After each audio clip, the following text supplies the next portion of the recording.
Amelia Earhart emerged as a prominent figure early in the 20th century, renowned for achieving numerous aviation records. Her celebrity reached its apex in 1932 after she became the first woman to pilot an aircraft solo across the Atlantic Ocean. However, her enduring legacy is often tied to her disappearance in 1937. During an attempt to be the first woman to circumnavigate the globe by air, she vanished. On July 2, 1937, Earhart and her navigator, Fred Noonan, departed from Lee Airfield in Papua New Guinea. Their destination was Howland Island, a minuscule Pacific atoll intended as a refueling stop.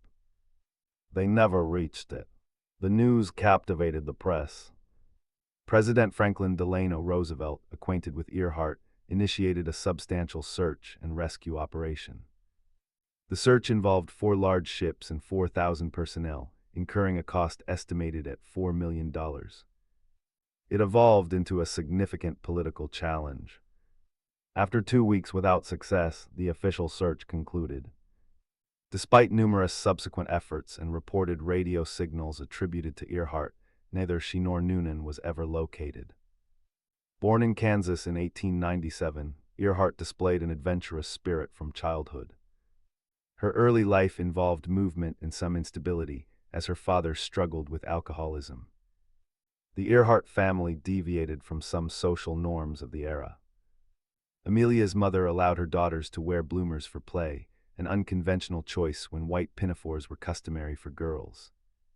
At age 7, during a visit to the St. Louis World's Fair, Earhart constructed her own version of a roller coaster off a shed roof. Her initial encounter with an airplane occurred at age 10, an experience she later described as unimpressive, calling the machine a thing of rusty wire and wood. Early aircraft were indeed fragile constructions, often utilizing materials like bamboo, canvas, and thin wood. Initially, Earhart pursued studies in medicine at Columbia University, motivated by seeing wounded soldiers return from World War I. Financial constraints forced her to leave university.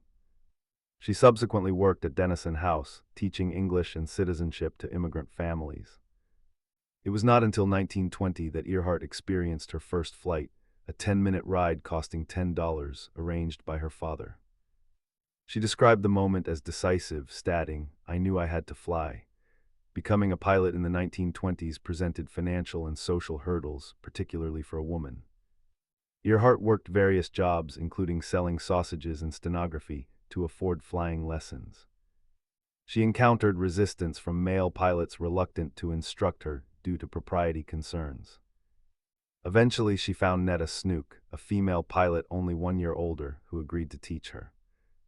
In 1921, Earhart acquired her first aircraft, a yellow Kinner Airster she named the Canary. Flying it, she set a women's altitude record, reaching 14,000 feet. A flight in 1928 significantly boosted her public profile. Originally conceived by American heiress Amy Guest, who wished to be the first woman passenger flown across the Atlantic, the plan changed when Guest's family deemed it too perilous. Guest sought a replacement who was educated and female. Earhart met the criteria and undertook the journey as a passenger in June 1928. Earhart reportedly disliked the passive role, comparing herself to a sack of potatoes. Nevertheless, the flight captured public attention, bringing her instant fame upon arrival. Commercial endorsements followed. She authored a book, endorsed products like Lucky Strike cigarettes, and launched her own line of practical women's clothing. Her publisher, George Putnam, played a key role in managing her public image. Putnam and Earhart shared an interest in pushing boundaries. They eventually married a year after Putnam divorced his first wife. During the 1920s and 30s, aviation remained inherently dangerous. Parachutes were not standard equipment, and fatalities among pilots were common. Earhart's 1932 solo Atlantic flight was fraught with peril. While over the ocean, she observed flames emitting from her exhaust manifold. More alarmingly, her fuel gauge began leaking, posing a risk of catastrophic fire if fuel contacted the hot exhaust. Consequently, she flew low over the water for the remainder of the journey, preferring the risk of drowning over burning. She successfully landed in Northern Ireland, much to the surprise of local farmers.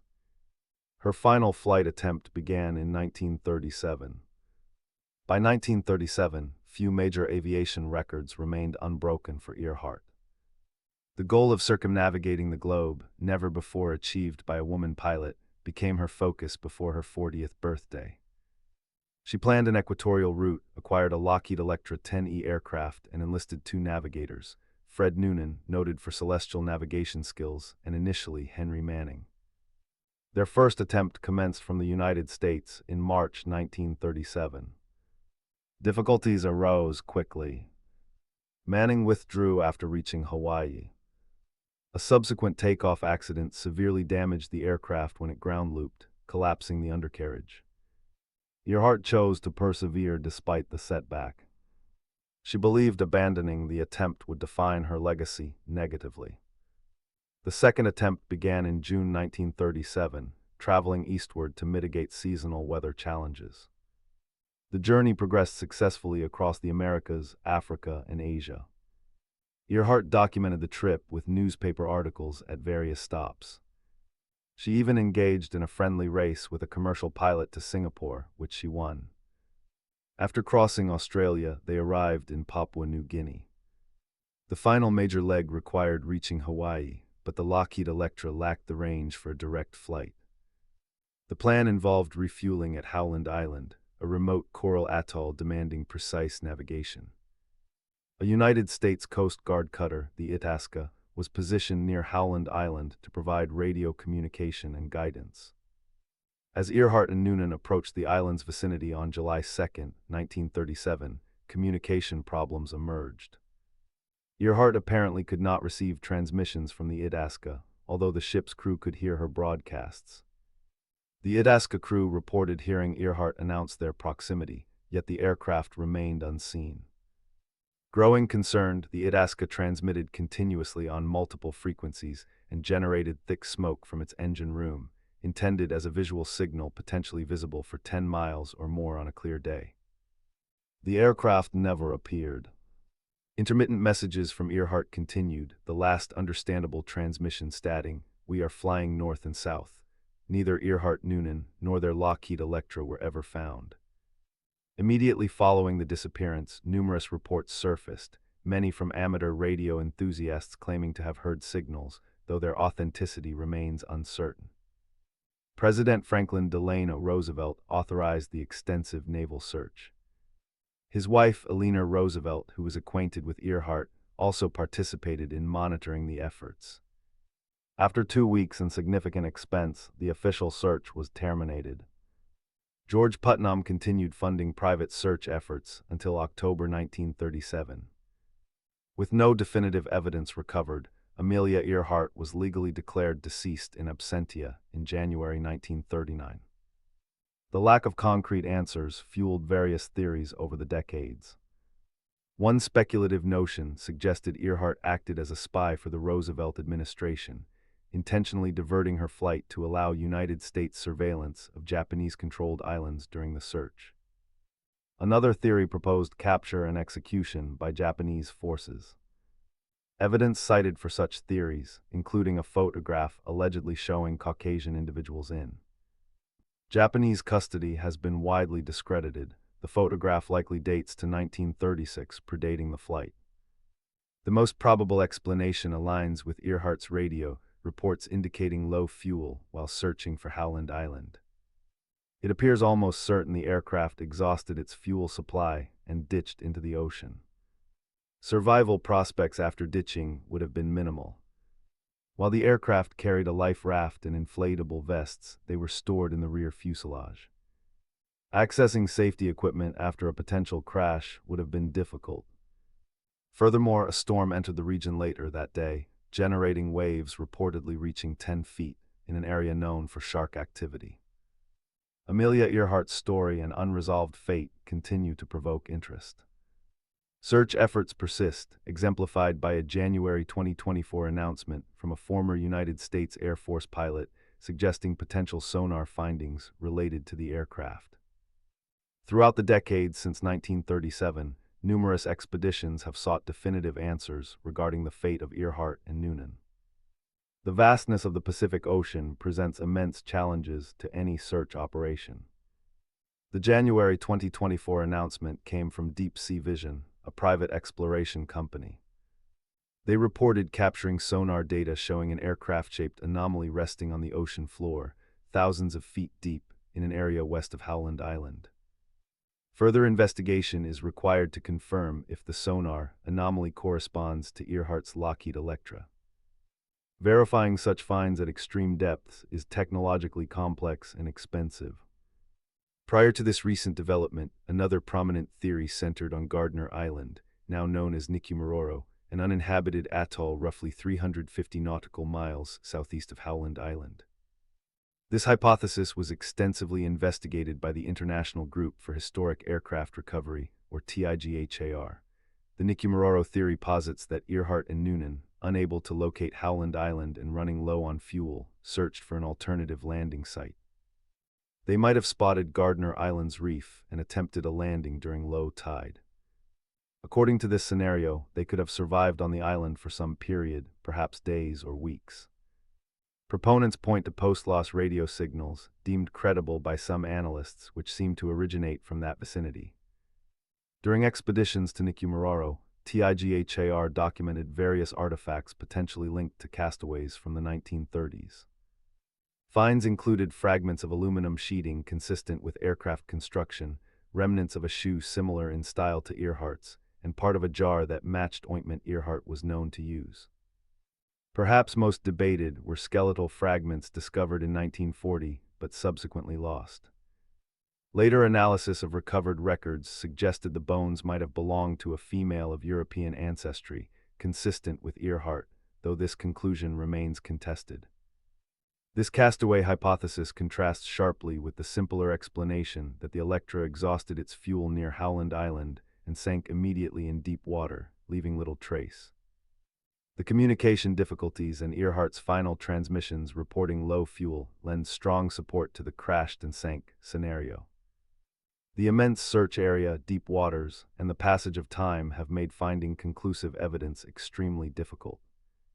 Early searches lacked the sophisticated underwater exploration technology available today. Regardless of the ultimate findings, Amelia Earhart's disappearance remains one of the 20th century's most compelling unsolved mysteries. Her pioneering spirit, achievements in aviation, and the circumstances of her final flight continue to capture global fascination. Navigational challenges compounded the communication issues during the final leg. Howland Island is exceptionally small, a mere 1.5 miles long and half a mile wide, making it an extraordinarily difficult target. To locate solely by celestial navigation over vast ocean expanses. Fred Noonan was a highly experienced navigator, formerly chief navigator for Pan American World Airways, particularly skilled in using celestial calculations. However, their planned approach relied heavily on radio direction, finding signals from the Itasca near Howland Island, signals Earhart apparently could not effectively receive or utilize. Factors such as cloud cover could have hampered celestial navigation, increasing reliance on the problematic radio link. Fatigue must also be considered. Both Earhart and Noonan had undertaken a grueling series of long flights over many weeks leading up to this final, demanding Pacific crossing. The Lockheed Electra 10E was a modern aircraft for its time, modified with extra fuel tanks for extended range. However, even advanced technology of the 1930s offered limited navigational aids compared to later systems, placing immense pressure on pilot skill and navigator precision.